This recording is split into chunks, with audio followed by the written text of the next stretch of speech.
Welcome back to Tabletop Assault.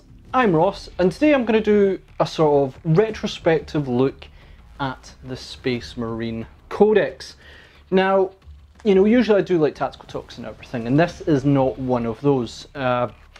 With everything that's going on, 9th edition coming out and everything, I really don't feel, I should be doing any more reviews of stuff anymore, because in, a few months' time they may be rendered redundant.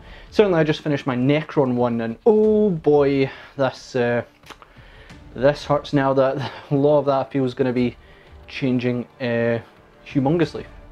So I'll maybe need to think about the format of tactical talking then. But for now, I'm going to actually look at codexes and armies in general, and generally just talk about them. Me as a gamer, in this hobby, and I've been doing it for a long time, what I like about the Codex and the Force, critically what I don't like about the Force, in terms of whether it's, rules are not quite working out to be what they are, or if there's like units that are missing, that just, they're missing a role or a field for it. Generally trying to be, say the positives, what I do like, but also trying to be very critical as well, what I'd like to see. Now, there's a couple of things you might be wondering. One, I did actually start writing this before the 9th edition announcement and everything, so I had to then go back and change some stuff. And I'm really speaking this about sort of where the Codex is as the moment. There'll be a couple of references to the new stuff we saw, but really it's looking at how this Codex sort of performed throughout 8th edition. And the other one you might be wondering is, Ross, why are you doing this? And, because you don't play Space Marines, you're more on the heresy side. Well, the other thing as well, we are all busy with stuff at the moment, and it's just given me, I've got a lot of time to be able to do these look back at codexes, and I really want to try and cover them all. And I've played a lot of games, and I've played against Space Marines a number of times, maybe not all the legions, but I've played a few. And I just want to give my view of it, because I feel like, if I was going Space Marines, I know their force and I know what I like and what I dislike, and I really want to try and bring that out, talk about it a wee bit, and then you guys can go in the comments and tell me I'm wrong.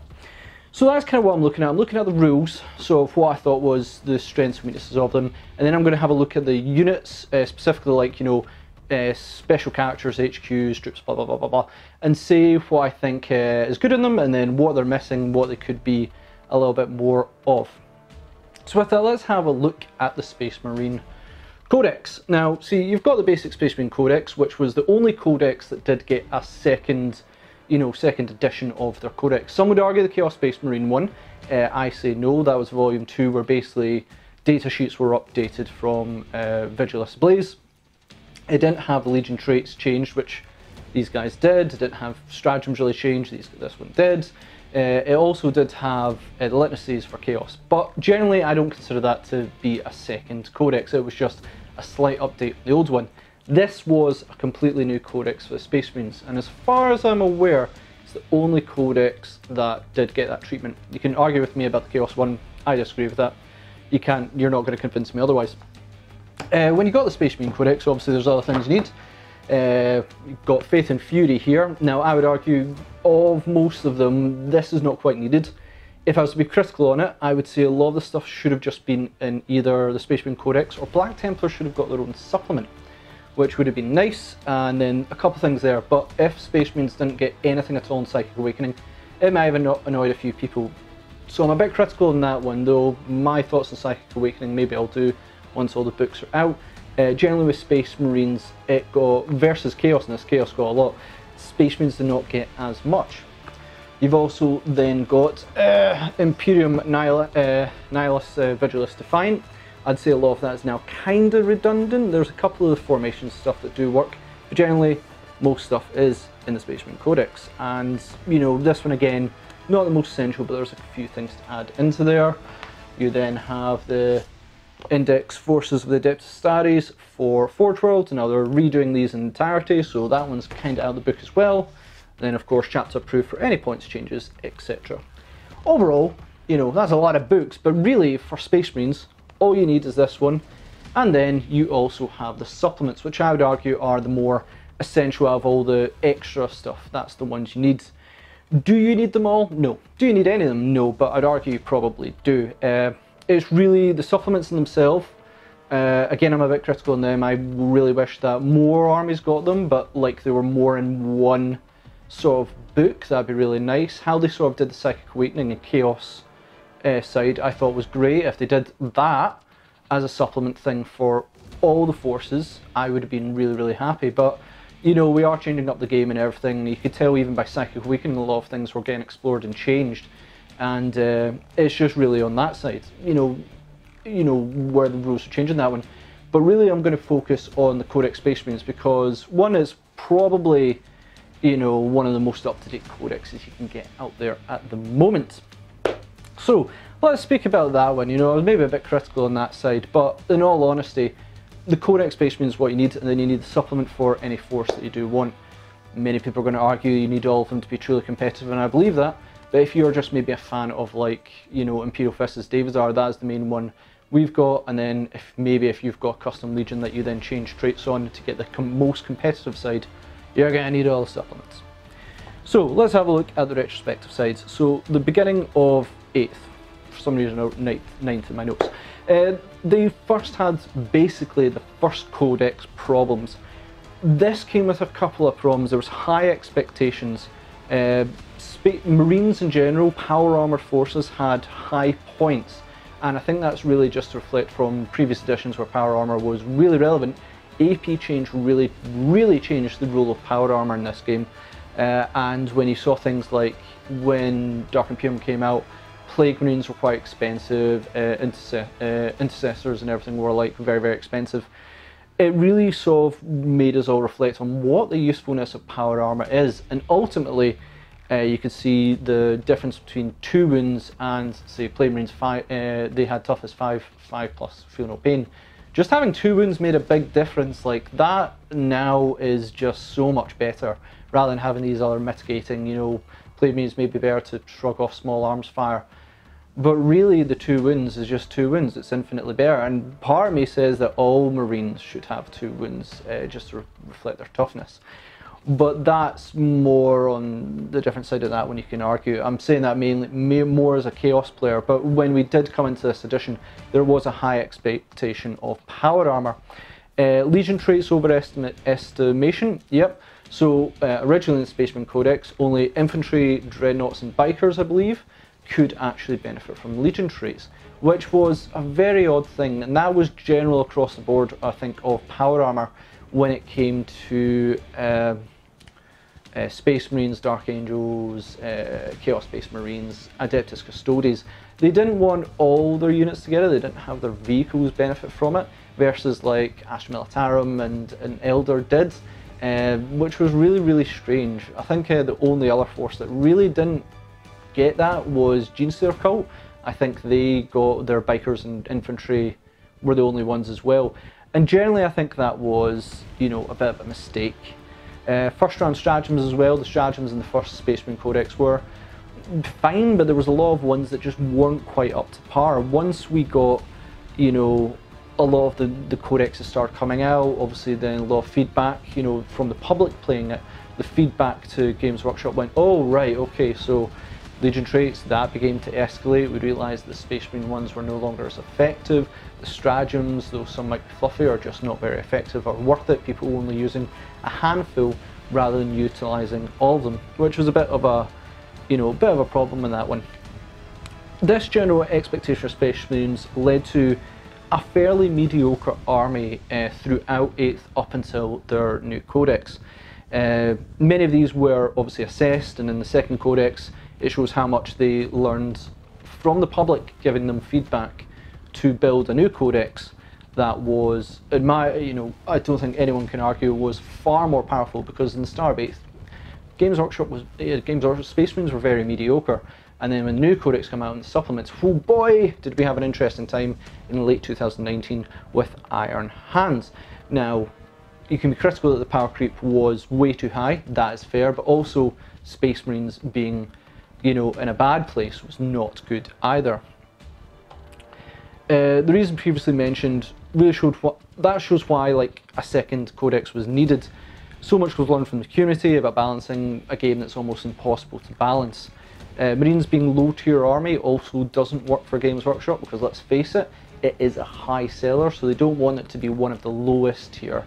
Whether they wanted them to be the highest tier by that extent, I don't genuinely think they meant that. I think the supplements actually came out just as to give, you know, one, more sales on that side, and two, more lore, more interesting stratagems and things that were very, very made for that chapter. And it gave you more of an identity, which is one thing I absolutely love about 8th edition.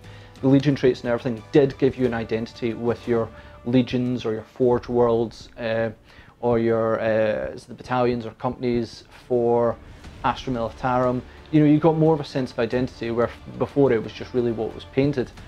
The Legion rules did add on to that, but then being low tier didn't really help for Games Workshop sales, but also for new players, because Space Marines is like a very, very safe option for people to recommend, and for them not to be, you know, to go in and not be very good, that was a problem. Then, you know, all that sort of changed. So let's talk about the universal rules. And what I mean by that is the sort of the rules that we try, you know, forces get as a total. So the problem with the beginning universal rules, which I think was really mainly just, and they show no fear, absolutely rubbish. You know, as a general rule for Space Marines, rubbish.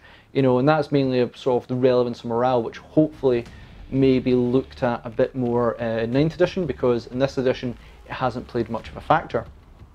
As I mentioned before, Legion traits were also highly underwhelming. How did things improve then? Well, one, instead of just having a They Show No Fear, we had things like Bolter Drill come in, which vastly improved things, but also the big one, which was Combat Doctrines. A huge improvement for Marines, one to rival other armies such as Astra Militarum's Order System and Grinding Assault, Tau's for Greater Good and the Monkai stuff and everything. Chaos, Death to the False Emperor and their ability to summon demons, though I'll get into that into Chaos's one. Orcs, Daka, and Here We Go, and Mob Rule. You know, you generally got these sort of overarching universal rules, and They Should Know No Fear was just not very good. So to get like Combat Doctrines on top of it really did add a bigger punch for this sort of overarching rule, and it was fluffy towards Space Marines. So that was kind of good. I would love to see what like the community thinks of these rules, because obviously you've got, as I said, they're all different to almost every single codex.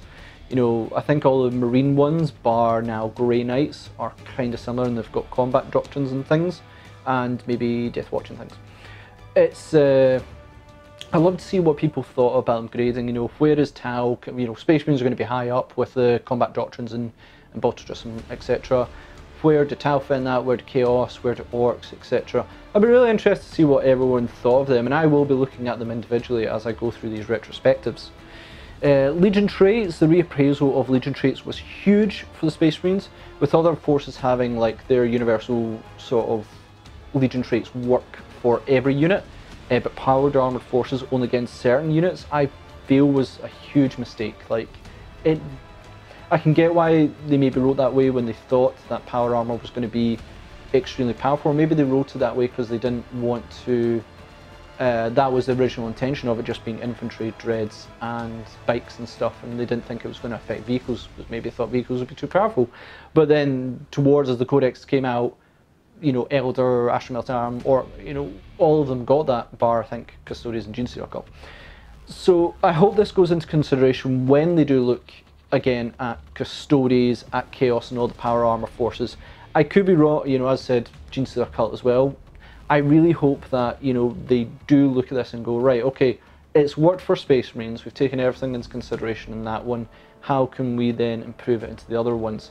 And I just think that having that mitigation on power armor really didn't work out for the best. And I'm glad that they did address it in the Space Marine Codex, and I think it's a lot stronger for it.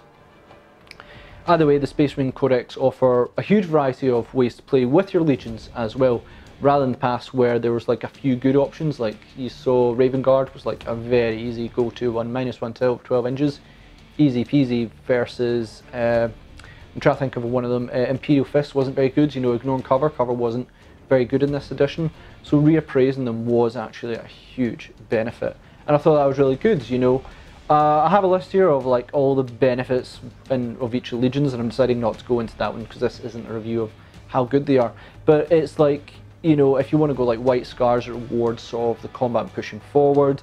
if you want to go iron hands. You know, it does have that sort of better advantages for vehicles and more sort of ranged combat. Imperial Fist is obviously bolter heavy as well, you know, in cover. Crimson Fist is also really, really cool in that one. I love their one. I think theirs is actually generally one of my favourites. Overall, I thought the improvements were vastly better, and it's something that they definitely need to, they've improved on and they've learned from, and that's a great success in Space Marine 1. That they've gone these Legion traits, great. They've improved them vastly because the other ones were not so good. Warlord traits, won't go into this too much, as it's probably the least area I thought was updated in the Codex, and it's fine. Certainly the supplements added a ton of options here. I mean, the supplements added loads in general. You have options to make your character buff units around them, hamper units, make yourself in combat, etc, etc. Overall, fine. I think as the format of the game, I would personally prefer, so this is the critical side, if I prefer, I think in previous editions we had like sort of, I could be wrong making this up, is we had like warlord traits that were like tactical, and then there was like combat, and then there was something else. I think that happened in one edition, and I really liked that because you were like, right, I want to gear my guy to be more tactical, I want him to be more in combat, rather than the system of they're all there in a d6, and if you wish you can roll for them. And honestly, I don't think anyone has truly rolled for them. Maybe narratively some people do, but competitively and even in like just playing with friends, I've never, and I've played a lot of games in 8th, well into over 100 to 150 plus, give or take, and I'd say I've never rolled once for the warlord trait. So I think give up on that format, no one's really doing it. Just say here is, you know, either the 6 options you have, choose from them. If you want to roll for them, you'll do it anyway. Or I would much prefer them to be like, here's 3 tactical, here's 3 combat, here's something else, I don't know. I think that happened before and I really like that. So that's where I would prefer maybe warlord traits to go in the future. Stratagems, oh boy, Stratagems shook up this game from 7th to 8th quite a wee bit. I think you had Stratagems actually in Apocalypse, and I remember one Apocalypse game I played well before 8th edition, where you could precision deep strike units, and I was able to somehow deep strike Hellbrutes like right behind with Melta, like 2 inches away from my opponent, and it was, you know, that was crazy. I blew up just about most of the vehicles that my opponent had. It was, I think it was me and David playing together against several people, and they were all like, you have walks? It was like our first Apocalypse game. So stratagems have appeared in certain aspects of the game, but they hadn't appeared obviously in the main one, and now they have. You know, we're now 3 years into it.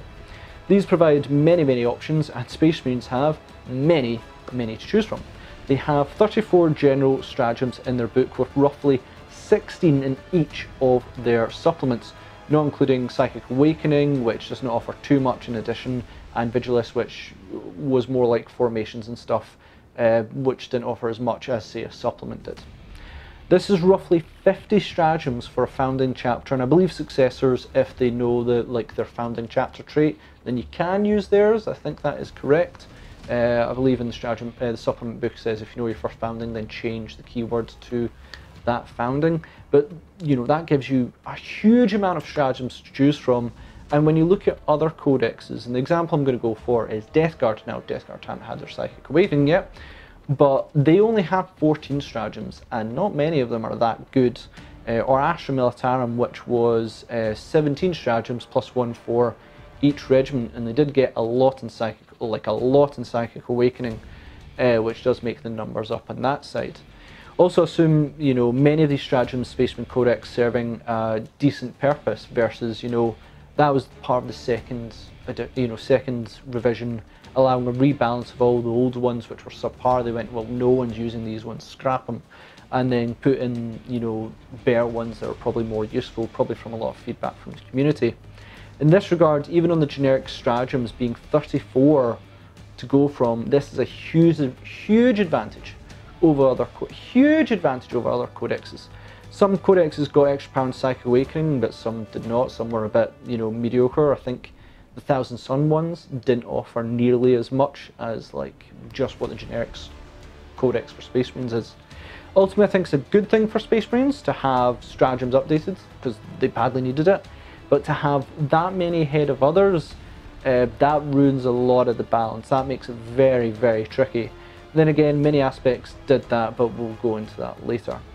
So although I said it did unbalance it, it was badly needed to re-look at the stratagems and really go, what ones do they need? And oh boy, did they get a lot in there.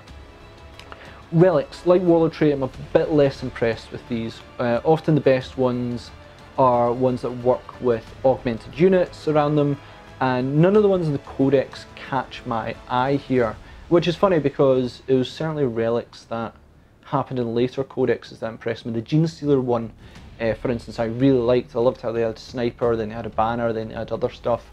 That one I thought was a really strong Codex for relics. Space Marines, not so much, but they are a force that does have a lot of access to reroll to hit already, and some wound, so that makes it difficult to then go, what can we then augment even further? There's some nice weapons here that are fairly good, and a Psyker one that I really like as well. Overall, a bit meh compared to later codexes, as I said, you know, Genestealer Cult, sorry, earlier ones I suppose, which would be Genestealer Cult. The supplements, however, really do again add a whole bunch more relics, and generally there is, generally loads to choose from. It also makes it hard to make a melee weapon for Space Marines that seems appealing. I know there is one that's really good, but the Thunder Hammer is just that reliable. You know, it does the damage, it may be like 3s to hit. My goodness, does it hit hard, it hits with loads of damage. It may cost also a lot of points, but it gets the business done.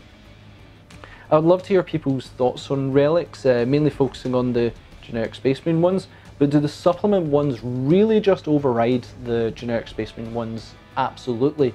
You know, as there's the ones in supplements, you just go, why would you even consider them? I know the things like digital weapons. Now, I can't remember because I'm doing off the head. I think that adds like +1 damage or something, and I think that might work with Thunder Hammer, which gives 4 damage. That's crazy. But, you know, the supplements we do see like a bigger creep in power. And do these override? Like, I mainly know the Imperial Fist one really, really well. Do you think that they override the generic Space Marine ones in their entirety? I mean, it's, you know, I don't know how many supplements there are, 7 or 8, and then there's probably about 6, 7 relics in each one. That's a huge amount of relics to choose from in them alone, so how can that sometimes compete with that much variety? Interesting on that one. Psychic abilities, overall pretty solid. 2 different disciplines, though only one affects like Phobos armor and stuff, is a bit of an odds one. I would have preferred abilities that just work in general, maybe a bit more like the Grey Knights one that came out with Psychic Awakening, where it was a whole new discipline and it served a much greater and different purpose to the ones that they have generally.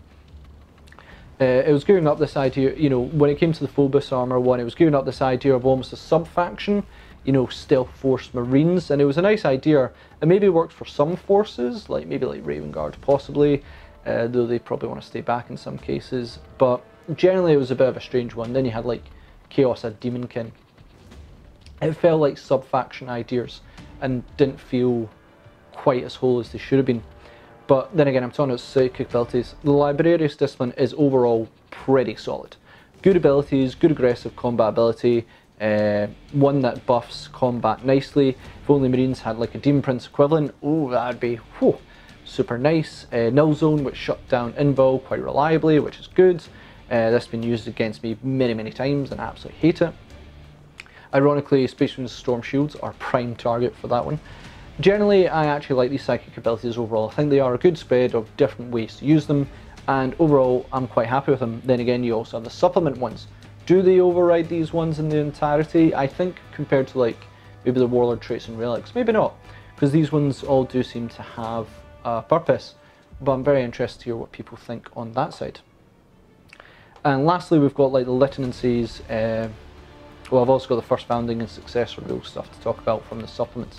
But we've come to lieutenancies, and for my part, I've not used or seen these as much. However, these covers a few areas with psychic and relics that may be missed.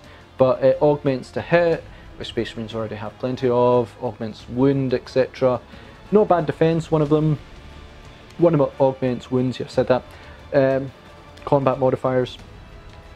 Really, they're small aura abilities, and it's about access to units. You know, either if you're sitting back, there's an ability you can add on to it, or if they're going forward, then you can do that too.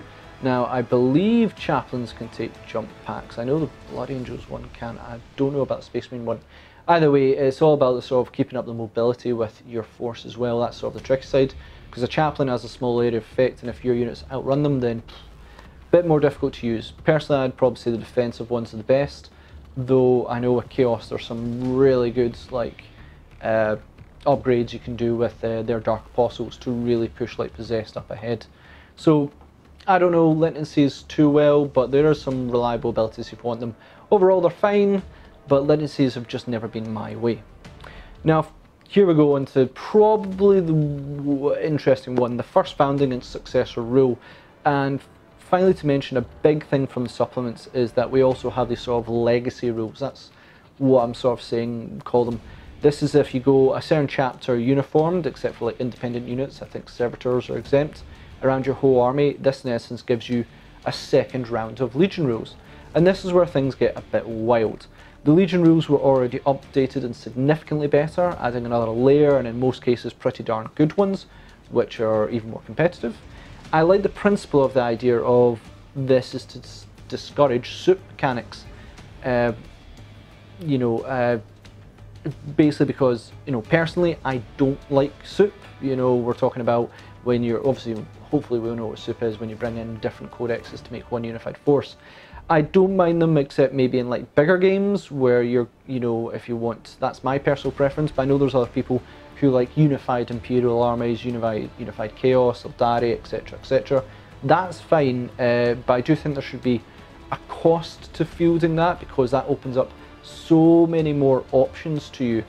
But giving so there should be a cost, and I believe that should be in command points or something, rather than going, oh well, if you don't do it there's no cost. There's a benefit, and it's a big benefit, and it just adds on a really, usually a really strong extra ability, essentially a second Legion trait. I like the idea behind it, but it has proved problematic, especially considering how Space Marines are the only ones who truly get that. And certainly with Iron Hands, that's where a lot of the part did destabilise for the game in quite a few ways. So I think it was like stratagems and certain augments that really just worked out crazy for Iron Hands. But it was this sort of add-on and extra ability that no one else gets in the game really did create a little bit of a problem. I mean, how are you going to discourage Necrons, for instance?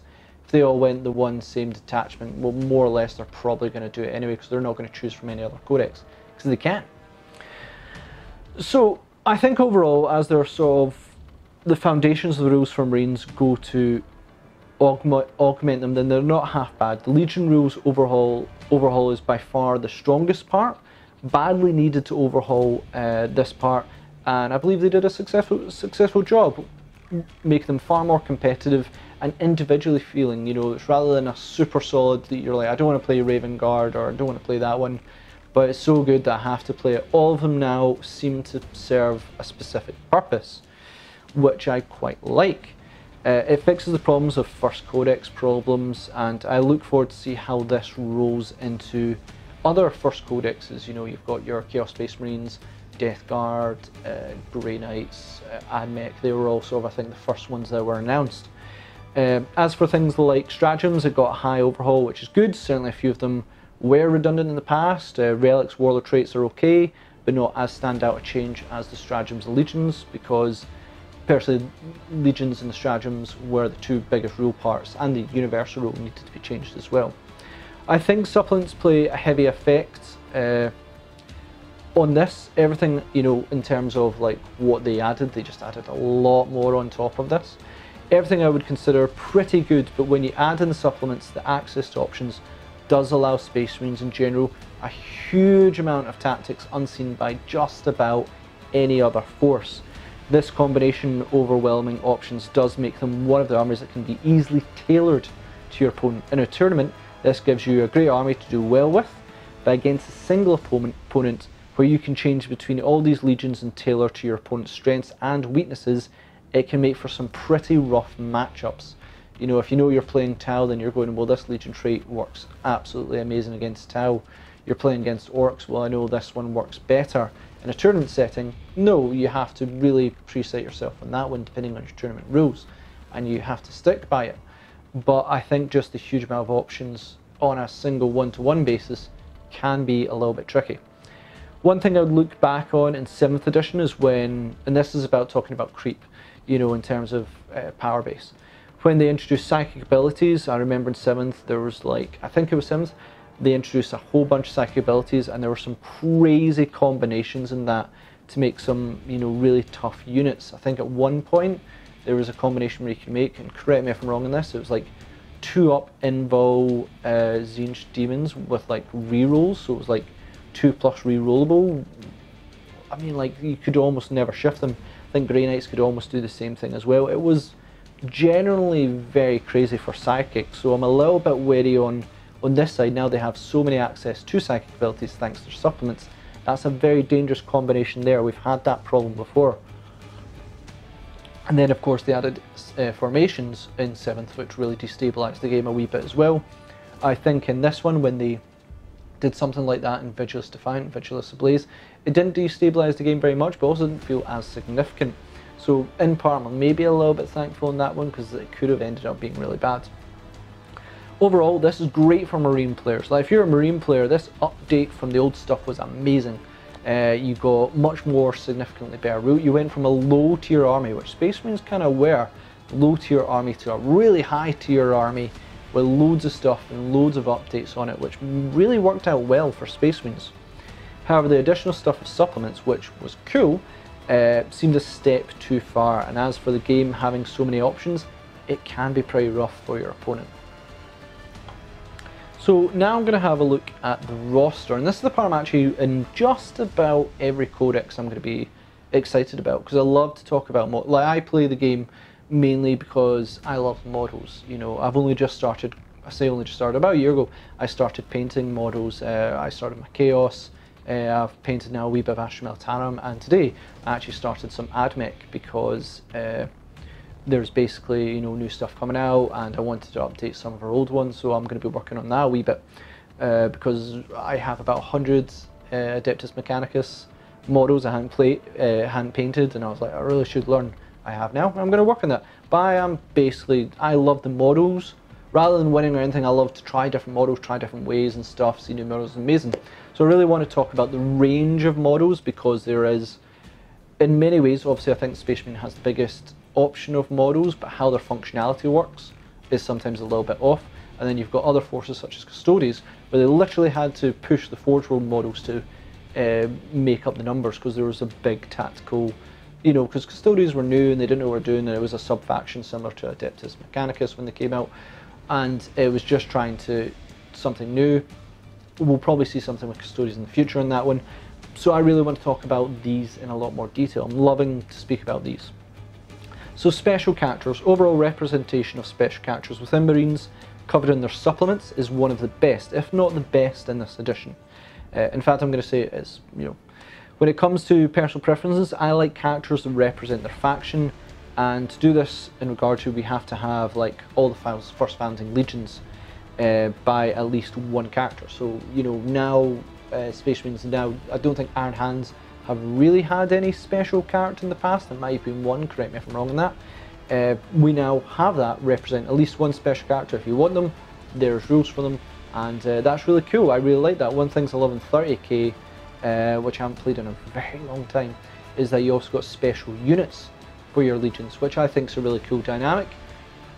Ultramarines got that, and should it be introduced into 40k, I would actually love it, but you'd have to do all the armies, and that could lead to a lot more units and maybe a little bit too much. But interesting aspect, you know, obviously if you had White Scar exclusive bikers becoming a new thing as well in Primaris, and then I'm trying to think of like Chaos Space Marine World Eaters. I think if they had their what you call them, their Terminators and stuff, is really cool. Maybe Novuk Necrons, where it's like a combat heavy unit. That would be really cool. That's exclusive if you take that legion. I'd love that. But we're talking about special characters. So, you know, you have some that work, which is like Tor Gardon and Captain Lysander. They work quite well for Imperial Fists. You also have the Iron Hands guy, I forget his name. I have it written down somewhere, but it's not here at the moment. But you have other ones that don't work so much, which is like Castle Khan, who, losing Moondraken, which I believe was what his bike was called, really just sort of hurt the thematic side of him. If you prefer your White Scars on foot, then yeah, he is a beast. But thematically a little bit strange. I promise you that if these Primaris bikes came out beforehand, we would probably have got a Castle Can on a bike. And I would love if maybe GW looked back at Castle Can and went, yeah, maybe if we could get a bike version of him, that would be excellent. That would be really cool for White Scars. And I think that's one thing that is probably the one that stands out for me of Space Marines I really didn't like, and it was the first one that came out. Everyone was like, why isn't Castle Can on a bike? Seems a bit odd. But generally, when you've got all these sort of characters, it is really good. Space Marines, you know, their special characters are the best when you compare them to like things like Necrons, who their special characters, they've got actually loads. I think they've got like 7 or 8, but all of them are Sutek Dynasty versus I think 2 of them which are free agents. Yet there's all these other dynasties that are very thematically different, but they can't be represented by the special characters. In some ways, not really their overlords either. You've got like the ones that are very heavy on teleportation. You've got the Novak dynasty, which is very blood, combat, and everything as well. You don't have them in Necrons represented in any way. Just one dynasty. The Space Marines, they achieved this last year. They've managed to exemplify all their legions, and I think that's a really strong thing to say. That was really good.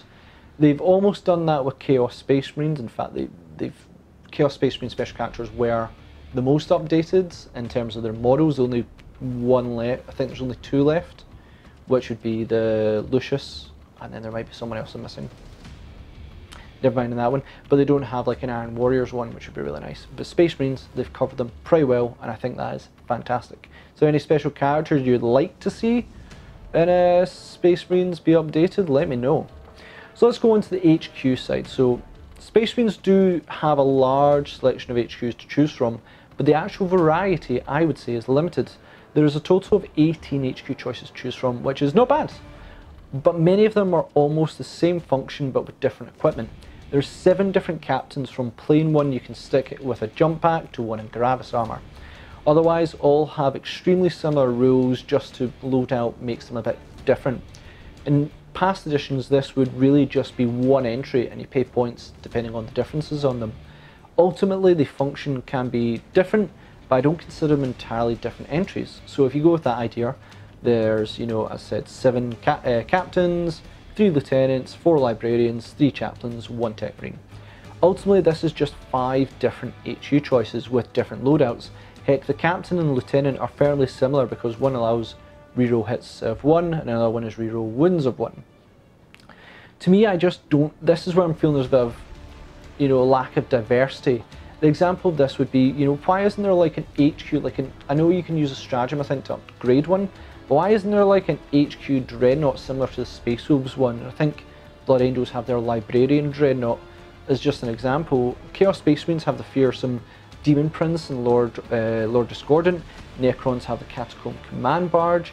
You know, you can absolutely disagree with me on this one, but many war gear options does not actually equal variety and choice. And so I would love to see maybe a bigger thing or something different. You know, something different than that one, you know, a big thing that would really benefit from it. You know, a character Dreadnought that you can then, you know, as Might of Heroes or something for the Psychic, and then, because, you know, you've got the Demon Prince, which casts like Diabolic Strength on itself, and it's an absolute monster.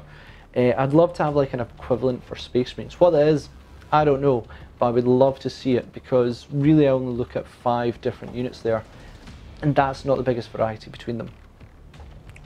Troop choice, 5 choices to choose from, which is overall not too bad. Many armies don't have many choices in troops, and it's a bit of a tricky section because it is sort of your, you know, run-of-the-mill guys. You have 2 choices for your sort of standard troops, both working as cheap mid to long-range units. Overall, I say the Intercessors almost always outmatch the standard tactical marines, as much as people don't want that to be the case. You know, people's feelings on old Marines versus Primaris. That's not the argument I'm maybe going to go in today. I'll maybe talk about it later. Then we have 3 options for scouts or stealth units. And as much as special rules for infiltrators and incursors are nice, the scout snipers just fulfill a much needed role. Maybe a little bit too good, but they are there and they do that role quite well. I know some people wanted to try and change the scout role, and almost I would agree. Maybe they shouldn't, they can only count as like a troop choice towards a detachment if you've maybe got another intercessor squad or standard marine squad. I don't know. They are very good though, they're very cheap and they can take out characters, so there's a little bit of difficult on that one. And at the point of filming this, I know now, when I wrote this, I didn't know then when I wrote this, is that there's now going to be combat variants, which is, I'm confident they're going to be troops. I don't know, but I'm confident they are going to be, and I'm going to speak about their expectations at the end because there's a lot to speak about on that one, which I'm quite excited for. Elite choices, there's 23 choices to choose from. Oh boy, that is a lot, more than some codexes have, like choices in general. I think definitely more than Custodes, and like maybe when AdMech first came out, they've got like 11 new units this edition, I believe. 10, they've got an HQ. Yeah, they've got a whole bunch of extra ones, but that is a huge amount of elites, and generally a good spread roughly. One redundant, servitors. I mean, I know some people take them, but fair enough. They're not Marines. Character support, 2 apothecaries, 3 ancients, 3 company champions, 6 dreads or invictor suit, 3 times vets, 6 times heavy infantry. This is your terminators, aggressors and centurions, and then reavers. Overall pretty good. We have character support units, which I'm overall not a fan of, but the apothecary and agent are actually not bad. Vets I am less a fan of. The heavy infantry I think is fairly good representation. However, unpopular opinion, I am not a fan of Terminators. I really don't like their armour. I like the Chaos Space Marine ones, but Space Marines, maybe the models just need to be updated, which I don't see happening. Or frankly, let's face it, aggressors who are the way forward, they'd be nice to see a combat variant of them. The great selection variety of dreads, which I think is absolutely fantastic. I love the variety of dreads. It makes me very jealous as a Chaos player. And then reavers, which are a bit of an odd one. I don't really get reavers. I don't understand them so much. Now, again, as I wrote that, I know now there's going to be first company vets, which are like the storm shields and power swords, which are going to be released going forward, and that does sort of fulfill the sort of combat role here a bit more. And I love them, and they look nice, and I'm excited to see that going forward. So really, really nice to have those units come in a bit more, add on a bit more combat, because the reavers were a bit odd one. I think reavers may struggle when it comes to intercessors with chainswords, but I don't know, we'll see as we go along when stuff gets released. Fast attack choices, 7 choices in here. A real weird one. Let's start with Primaris, and both units here are unequivocally range units, and not bad ones at that. Inceptors are dangerous, especially with some buffs on them, and the suppressors are just, they seem an unusual take. They almost seem like heavy units, but they're flying, jetpacking about. Bit of a weird one. I haven't actually played against them or as them yet, but bit strange. Assault Marines are in a real bad place at the moment, which is fairly saddening. Fast attack Space Marines to me are jetpacking units, bikers, land speeders. That should be the fast section of Space Marines. We now know, we know this is getting slightly expanded on. Again, I wrote this, I'm repeating myself, a broken record. We now know we're getting bikes, and honestly, I'm surprised they're not flying. They got, wheels and treads on them. I was like, wow, I thought everything in Space Marines going forward was going to fly. Apparently not. And there's no words on Primaris land speeders, though let's face it, Primaris usually take things up to 11, and so, their land raiders are pretty much flying land speeders in a way. So, yeah, bit of an unusual one in that. I'm glad that we are getting the bikes for Primaris. Again, I think that fulfills a very, very good market that was badly needed. I do believe this is the part that maybe needs updated though. Jetpack, jump pack assault marines are just not working, and I would really like to see them become more of a thing somehow. I just don't think they're working particularly well. Heavy support choice, 14 choices, and probably the most well-rounded one, I believe. 1 assassin unit, which seems odd and heavy, but okay, that's the Eliminators. 1 entrenched gun and Thunderfire cannon, 2 infantry with big guns, 1 heavy infantry with guns, 5 vehicles filling different roles such as anti-tank, anti-air, and then 4 heavy vehicles covering transport and weapons. A nice spread of stuff here. There's a little bit of a lack of focus is all. Land Raiders just don't serve the purpose they once did. And that's a real shame for an iconic unit. Nothing I hate more in this game than iconic units just being absolutely left to the wayside. Now, Land Raiders can sometimes help. I've had Land Raiders be a real pain for me, carrying Terminators up the field. But generally I just don't feel they're as fearsome as they used to be, and that goes the same for Necron stuff like the Monolith. My goodness, these units just don't seem to cut it. So I would love to see these iconic units be upgraded maybe in the future. Actually, now speaking of that, we know that, you know, vehicles are no longer going to be hampered by Gretchen as much. So, you know, your Gretchen run into a Land Raider, it can't fire next turn while it tries to get away, those Gretchen charge again. I don't know what the rule is going to be, obviously, so I'm glad to know that they have addressed that as a needed change. Maybe we'll see an improvement with Land Raiders, maybe we won't, because without an invul save, heavy weapons do tear through them. And then we've got 5 vehicles, which is the Predator, Stalker, and they just seem, you know, etc. They just seem to fill roles, but they don't seem to fill them exceptionally well, when other units just seem to do it better. I just think that's part of the game mechanics, and I don't feel it's like a lacking part. They are there, but units just do it better. I think that's just game mechanics. Don't know how you'd improve that one. Thunderfire does its job particularly well as a suppressor unit, so there's good there. If I was to see expanded, I would like heavy infantry unit of guns similar to Centurions, but not aggressor armor maybe.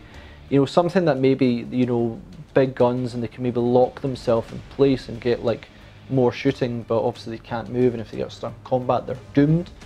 I just think that big heavy powered armor unit that would just clunk down and then just fire away. I think some people would dread that if Space Marines got that, but I think it would look cool, and I am sometimes more entertained with cool than balance. That's a really bad sentence. No, balance is very, very important, but I would like some kind of new heavy infantry unit. You know, Centurions are cool, but maybe update the unit. Because let's face it, we're going Primaris. You know, that's the way that GW is obviously going. There are very few non-Primaris units released for Space Marines. Also, side note, it appears that there is actually going to be, now I can't remember all the foes and everything we have seen. I think there was like Primaris units with like heavy weapons on foot, and that everyone's expecting to be Primaris Devastators. Don't quote me on that one. Maybe when this goes actually live, by the time of me filming and this going live, they've revealed them, and then, you know, great. So that's nice to have that on that side, because the suppressor seemed a bit odd. Having Devastator Primaris, good, I quite like it. Or then again, some people don't like it. And I will speak about that, the difference of Ulmarines and Primaris, and my thoughts of that at the end. Dedicated transport choice, 6 choices, and it was a bit of a confusing one. Primaris took nearly 2 years to get their proper transport in the Impulsor, but it did happen eventually. They still need drop pods, like not being able to drop pods are iconic for Space Marines, and I'm glad they improved them with again this codex. You know, they made them more relevant again, but not being able to fit in Primaris is just weird. Transport in general for Marines is weird, so that's just a bit of an odd one. Flyers, 3 choices here, and although that seems like too few, it makes them, you know, it makes me stupidly envious as a Chaos player, only having the Helldrake. Come on, we want something like gunning about with an Iron Warrior or something inside it, you know, flying about, gunning everything down. That'd be really, really cool. I think we are overall, you know, here, you've got a heavier gunship and then Scepter, you've got a scout ship, you've got the absolutely awesome transport and the gunship. If I was to see anything, I would love like a stupidly big ship. Like, come on, that'd be cool. You know, I don't want to say Thunderhawk, but not. You know, let's face it, a lot of people are asking for the plastic Thunderhawk being ridden by a certain Primarch. You know, but would that break the game more? Is a Thunderhawk a Lord of War? Probably is. It's not actually in a flyer. Yeah, I wouldn't mind a bigger ship. That would be cool. That would be awesome. Speaking of Lord of Wars, and in the Codex itself, we have none, which hurts a bit. Even worse though, that, you know, the only one actually in the supplements and everything is, I believe, Guilliman himself. I love my centerpiece models, and for Space Marines not to have one really hurts. Now, the only time I'm going to mention Forge World particularly but that Asari super tank is pretty cool and certainly fits the bill. However, the actual bill for buying one also hurts. And then we also have the awesome Mastodon. That was awesome. There's some really cool ones I've seen of that, but again, that bill is even higher. I always say a Lord of War is necessary as a model range for a centerpiece for most armies, especially in big games. Space Marines not having one seems like a very strange one. Second, not the most strange, second to Tyranids, because Tyranids not having a Lord of War boggles my mind. They've got their massive one on Forge World, but Forge World has a huge range in itself. There's a lot to talk about there, but I'm focusing on mainly Games Workshop because I could go forever with Space Marines and Forge World stuff. But when it comes to Lord of War, you really only have a few options that have to come from the Forge World range, and I'd love something for Space Marines. If I was to recommend anything, it would be the Asari super heavy tank that make that plastic. That would fit the role for Lord of War really well. Maybe you want, a bigger dreadnought sort of thing. That would maybe work as well. I'm just a bit disappointed when, forces don't have a Lord of War. It hurts my feelings. And then you've got things like Necrons, which have like 3, and then they have a certain special character who's probably going to be a Lord of War. Is going to be an absolute massive model. Yeah, Space Marines could do with something like that. I don't know if that's controversial to mention that. So that's kind of like my thoughts on Space Marines. I'm very interested to hear what people think. I've brought that down to try and be into like the rules and the model range. So what were the things I was going to mention? Probably forgotten a few of them. Were Primaris versus Old Marines. Here's my take on it, and this is the parts people go, no, you're wrong. It's been 3 years now. And they're still hanging on to Old Marines, and they're saying in the next edition they're going to stay. But we know that the roll forward is that they are probably going to go. Probably. Whether it's going to be after the next edition in say 3 years' time, maybe it's going to be in 10 years from start of 8th. So what was that like? Is that going to be like 2027? I don't know. But we know what the plan for. The problem I felt with Space Marines also in their model range this year is they took too long. 2 years for the Impulsor. I get that they wanted to delay things. There's probably production and everything as well. They knew that if they released everything at once, people couldn't afford it because it'd be crazy. But doing it in such a slow way made a lot of things weird. Now we're getting, I'll go into that point I was talking about the future releases of stuff. It's just it felt very strange that they did it in such a slow way, and then it just made the units not feel like they were working in a way. And now we're getting the more combat. So we had this huge push towards shooting with the Primaris range update, but there was no combat element. And where that was a real weakness, and especially big weakness, was things like White Scars, Space Wolves, Blood Angels. Big iconic armies. You're like, if you're going to play White Scars, which we've got on the channel, it's going to be Old Marines. You can't have a Primaris one. If you have a Primaris one, they're going to be on foot. It's going to look a bit weird. Now we have those biker options. Excellent. We're going to have Primaris bikers. If you are more sold on the Primaris side, which people are, fair enough, then yeah, you're going to get that. Excellent. I'm glad they're updating that. Now you're getting Assault, the very combat elemented Primaris. Excellent for things like Space Wolves. Excellent for things like Blood Angels. I feel that, Space Wolf, like if you were going to Primaris Space Wolf army, just felt really weird. You didn't have the combat element to it. Same with Blood Angels. Dark Angels is a different matter. But it just felt really weird. And the other part as well, and I'm speaking about Space Marines, not Dark Angels and stuff, but or Blood Angels, but I'm going to say in this one is that I think the other big weakness of Primaris when it came to these iconic armies of Space Marines, Blood Angels, etc., is they didn't have a Primaris equivalent of their iconic units, because that's what makes them truly individual. The rules may be slightly different as well, but they had iconic units of the Sanguinary Guard, you had Wilfen, you have the Bodyguard ones in Terminator armor for them. Not to have a Primaris one just meant like you wouldn't want to play Primaris Space Wolves, you wouldn't want to play Primaris Blood Angels. They introduced Death Company Intercessors, but didn't really work. Need them to have jump packs and things like that. And I hope, that's the painful part I'm going to have to say, and people are going to say, no more Space Marines. I'm glad they're now getting these updates to Primaris. To me, it feels a bit too late, that they needed the combat element. It was really, really sorely lacking. And I hope now that where they're filling out these roles a wee bit, it will fill out the codex and fine. The last part of Space Marines I want to see is one, a Lord of War, that'd be nice. And two, when it comes to their other codexes, is that they need some iconic units for the Space Wolves and the Blood Angels. And people are going to hate me for that comment. And I understand that people are like, they love their old Marines and stuff, but you've got to acknowledge that they're not going to go back from Primaris. I highly doubt they're going to go back. But to not have iconic Primaris units for them really just hurt those armies significantly. I really hope that is what after we see the new units for Space Marines, we see a Lord of War, we see a bit of focus on Dark Angels, Blood Angels and Space Wolves.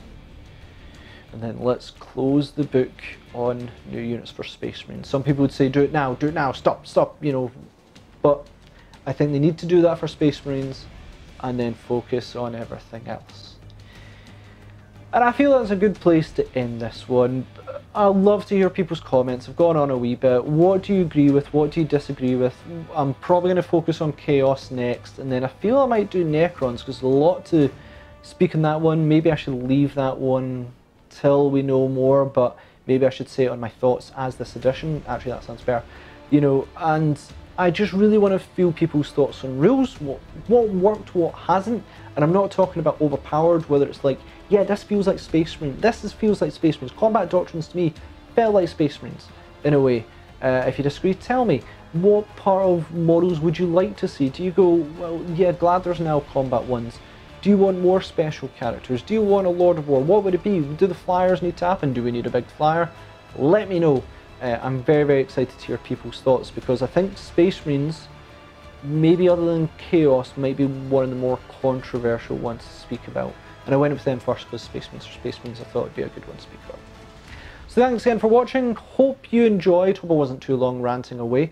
Please comment, share, like and subscribe. Let me know your thoughts on that. And check us out on social media where you can see me paint some AdMech, because it's been years since we've added a few units, but now there's more units. I'm going to be working away on them, and I'm super excited to learn a new paint scheme, so you can tell me how bad I am at that.